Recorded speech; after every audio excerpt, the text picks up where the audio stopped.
Hello and welcome to Lecture 8. In this lecture, we're going to get started on our capacitor chapter.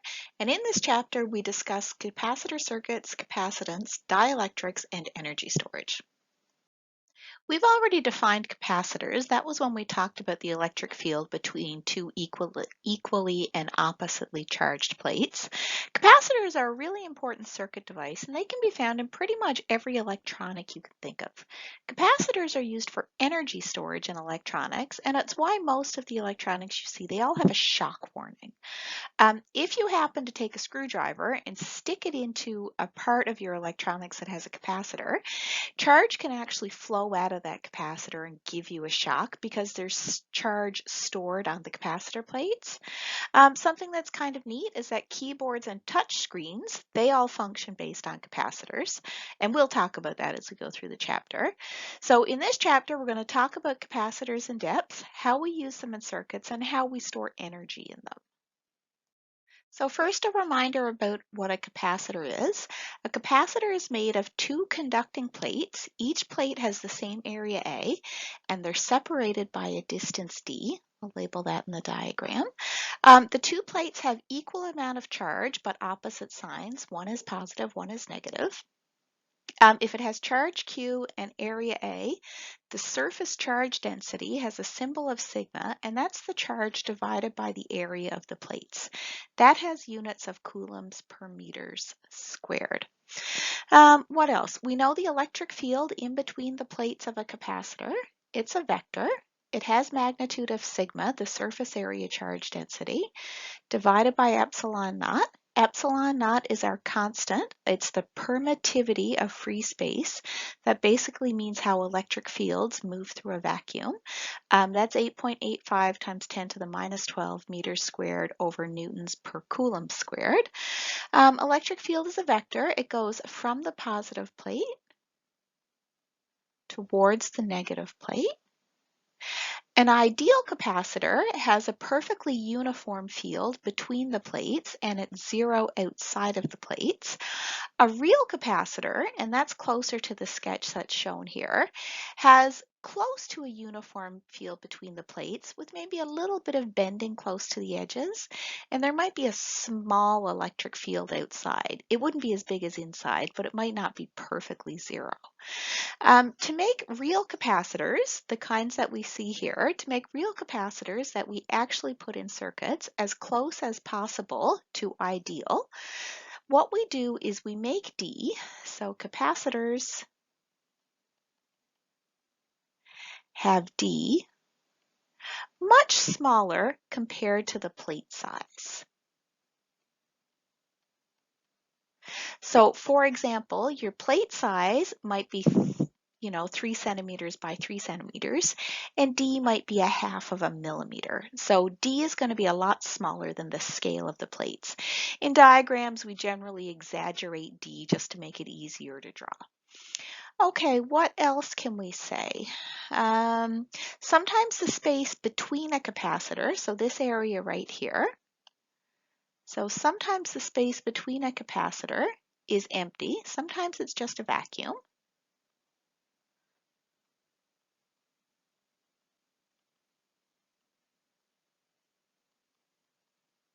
Okay, and a lot of examples will talk about empty capacitors, but sometimes it's filled with an insulating material, and that material we call a dielectric.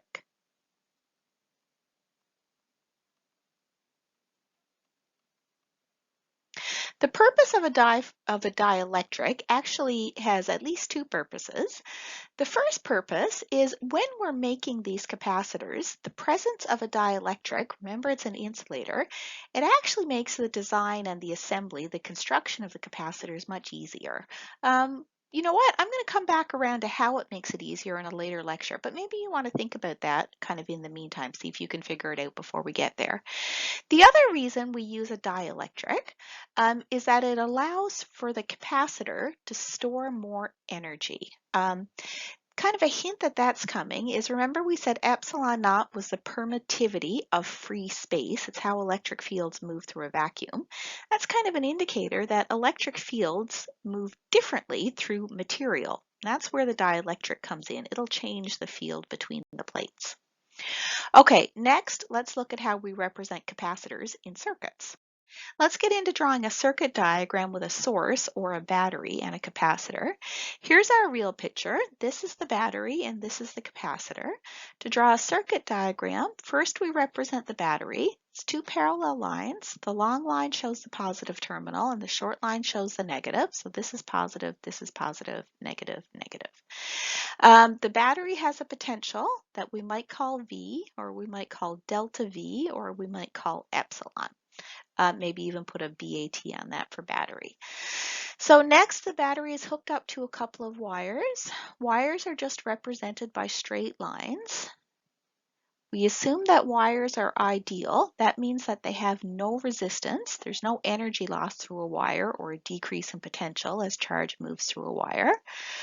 Next, for our capacitor, we represent that as two straight parallel lines of the same length, and we label a capacitor C. You might ask, how does the circuit work? How do we get charge on the capacitor?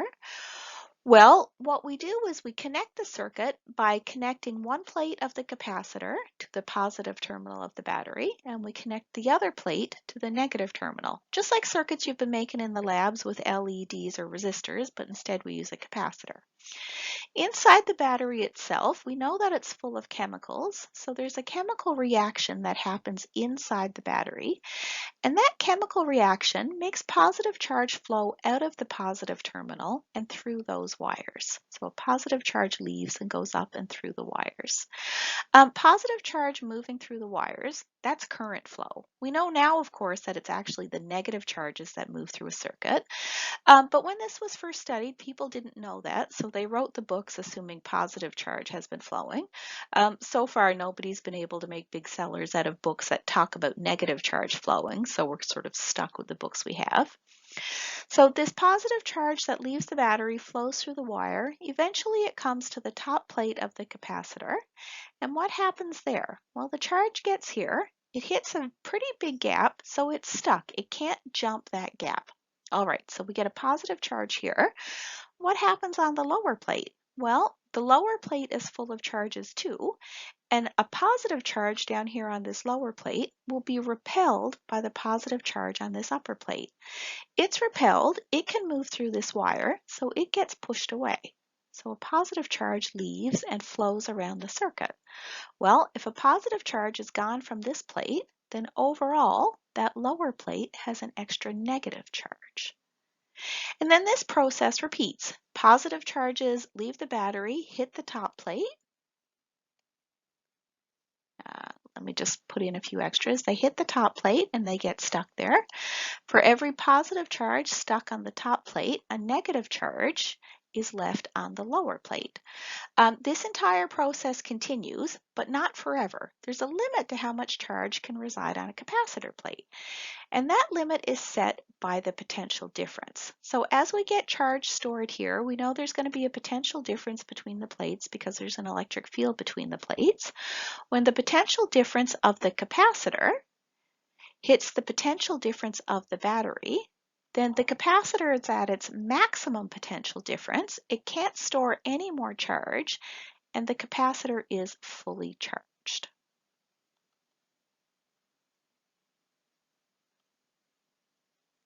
So at this point, no more current flows, no more charge can be stored. And this gives a hint of how we use capacitors in circuits. They're used for things when we only want current flowing for a little while. Things like intermittent wipers in your car. So now let's ask the question, how do we characterize a capacitor? We know batteries have voltage or potential. So what do capacitors have? We say that capacitors have capacitance with a symbol of an uppercase C. Little heads up here, don't mix up the C for capacitance with the C for coulombs. It's a little thing, but it can happen, especially if you're working real quickly. So let's ask, what is C for any capacitor? So let's remind ourselves that a capacitor is two plates. I've got those drawn here. They each have area A and they're separated by a distance D. Typically, that d is very small compared to the size of the plates. We described on the previous slide how the battery charges the capacitor until it has a potential difference of V between the plates, and each plate ends up with equal and opposite charge. Let's draw that on the plates. One plate is positive, one plate is negative. One plate has plus Q, one plate has negative Q. You might notice here that the net charge on the whole capacitor is 0, but those charges are separated by distance. There is a separation of charge. If the charge is Q, then the charge density is Q over A, and one of those is positive and one of those is negative. Okay, what do we have next?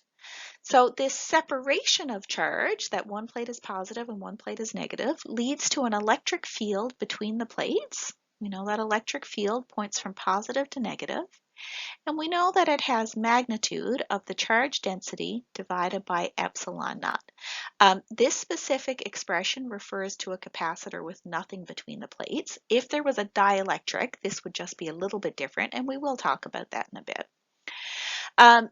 If we have an electric field over a distance d, then there's going to be an electric potential. And in a previous lecture, we used the fact that V is minus the integral of E dot ds to show that the potential difference between the plates of the capacitor was the field times the plate separation. Okay, let's fill in that our electric field is sigma over epsilon naught. And let's fill in that sigma is charge over area. Okay, so here's an expression for the potential between the plates of a capacitor. I'm just going to rearrange this now and solve for the charge Q. So we find that the charge on the plates of the capacitor Q is equal to A times epsilon naught divided by D times the potential between the plates. What this shows us is that the charge on the plates is proportional to the potential difference between the plates. And the constant of proportionality is A times epsilon naught divided by D. This is what we call capacitance.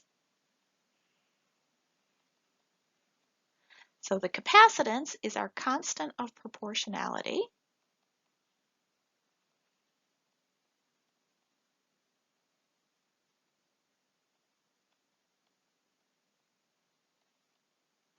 So we say C is equal to A times epsilon naught divided by D.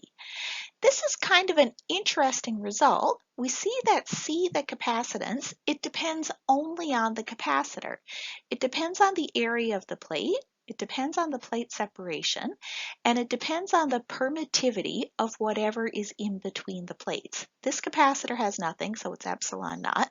If there was a dielectric, it would depend on the permittivity of that specific material. So that's kind of interesting. Depends on the capacitor.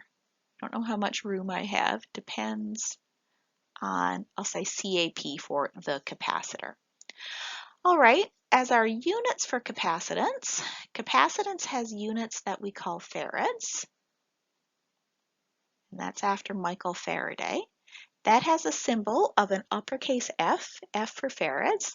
1 farad is a coulomb per volt. You can also show, and you might want to try this for a homework question, you can show that coulombs per volt is the same thing as coulombs squared divided by joules.